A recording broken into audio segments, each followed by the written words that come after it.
cho tật ta cho tật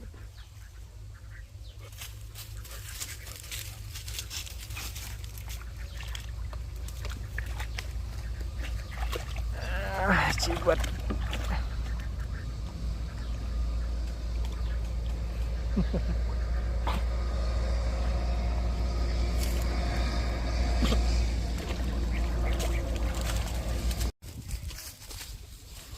xong lời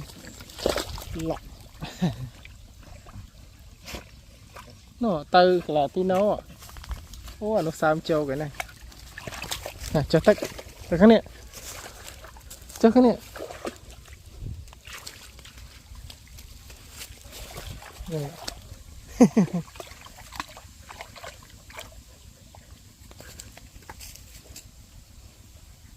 đấy này thèm tách lên